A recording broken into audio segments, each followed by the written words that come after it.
Hello, everyone, and today our friends from Turkey, Tail World, decided to drop a Turkey Day patch. We finally got 1.2.5, and there is a lot to cover in this actual beta branch. Now, from what I heard, the plan is if it goes well, then they're going to port it over to live. I'm not sure if that still is the plan for them to do, but let's hope that everything went well and they just simply port 1.2.5 over to the live branch for console. We'll find out more as we go.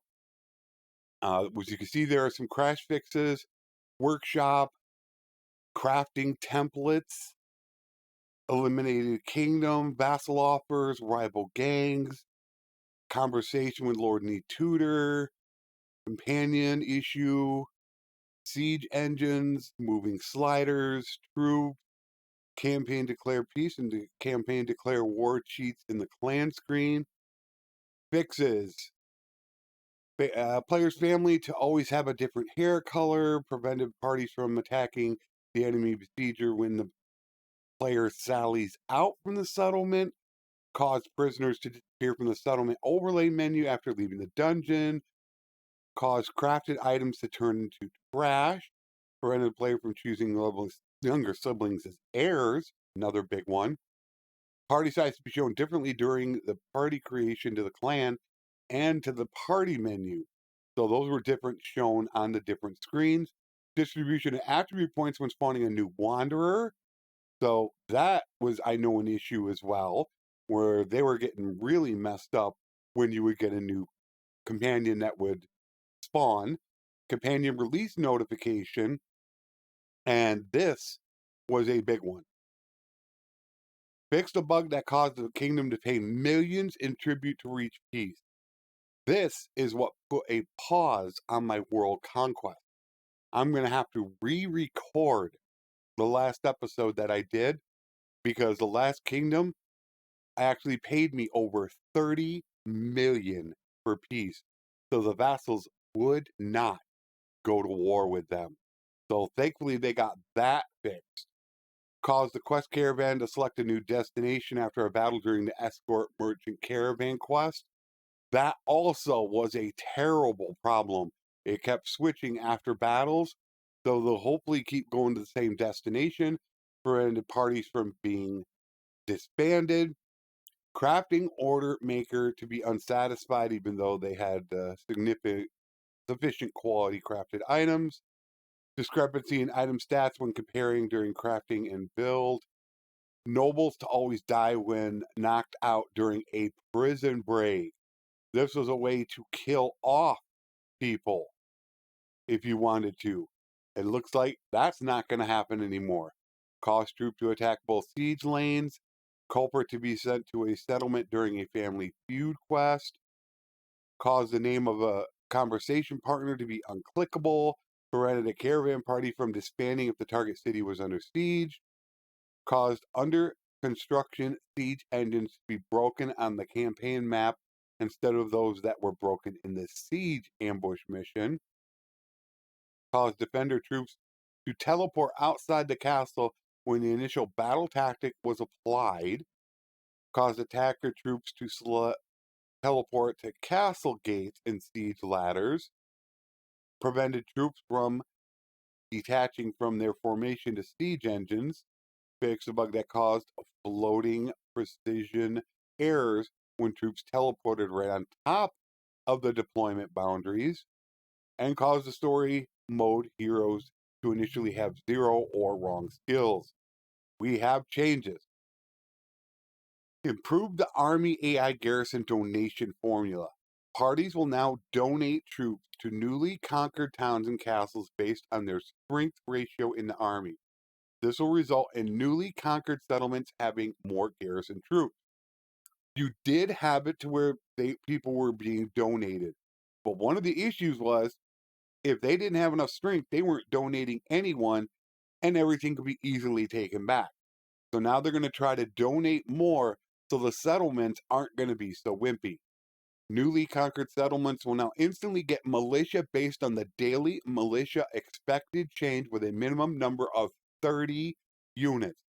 So, once again, when you take any fief, that means they're going to have troops. Not so much taken back constantly. I don't know how this is going to work exactly, but I think it sounds like a good change. Reduce the settlement defender simulation advantage by 30%.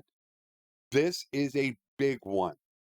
There was an approximate 2-to-1 KDR for the defenders in a siege simulation. At least a 2-to-1, maybe 2.5. Meaning if they attacked with 500 troops, the a person attacking needed over 1,000 to have a chance. So they've dropped that by 30%. What exactly that's going to do to the KDR, that's what we're going to have to find out. So I'm going to have to do some testing to figure out what the new KDR is. Hopefully it's not back down to 1-to-1 like it was before. Of course, that's going to matter on how much siege equipment is out, is what is going to play a role. Improve the settlement tooltip to show correct values of the army and the party troop counts. Troop AI improvements. Troops and characters with higher fighting skill levels now fight noticeably better than lower level troops. This was achieved by expanding the available AI's ability range in order to better map the AI troops given the fighting skills to the AI fighting levels used by troops.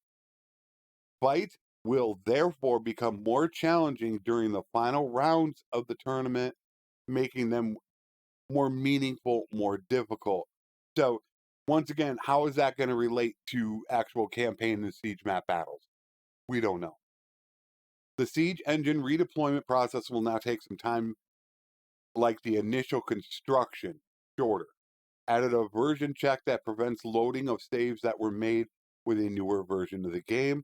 The Prodigal Son issue quest now gets canceled if you join a new faction at war with the quest giver. Optimize performance of ranged agents aiming routine. I'm not sure if that means distance also, because I noticed some of my peons weren't firing at about 130 meters when they should be firing at about 170 to 180. Reduce memory usage in bigger scenes. We have some multiplayer, which I don't go through because I am not really a multiplayer person. Fixed a bug that allowed you to cancel the reload animation for bows and throwing weapons. Changes.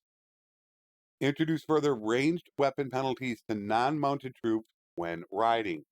If a troop has 0 riding skill, the below penalty will apply. These are then reduced and eventually removed when the troop reaches 100. So they increase the reload penalty and weapon readying speed from 20 to 30%, increase the time needed to achieve maximum accuracy by increasing the penalty from 20 to 30%, increase the weapon inaccuracy multiplier from 40 to 1,500%, which will significantly widen the crosshair.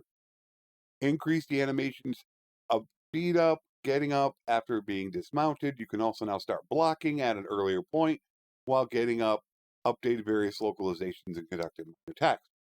So what this is going to do is make it, you're going to want to make sure that somebody has very, very good riding. You want to make sure that your horse archers, they have 100 skill as quickly as possible. Because while 40% isn't that big of a deal, 1,500%, that's a huge deal. So you're going to want to definitely make sure you got that. There were some modding things that went on there, not too much. The one thing I did not see was when I believe it was maces and two-handed axes in smithing got their bonuses taken away and they reverted back to normal items. That's what I didn't see. However, though, there are some nice changes in there. I'll have to test and make sure that they're going to do okay. I'm not sure when I'm going to go ahead and run a test on this, but I know I'm going to have to re-record a episode of the World Conquest to fix the problem that we had with the enemy going ahead being the last kingdom and paying $30 million per piece. So we'll have to test all of that stuff out. So there are some nice changes in here. Hopefully this will be good enough for Tail World to release it to console people. They said they were going to get this done in November. Hopefully sometime here in the next week or two, they're going to see that it's nice and can get it to you console people.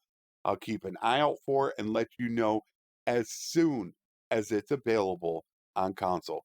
To the people that are celebrating, a happy Thanksgiving to you all.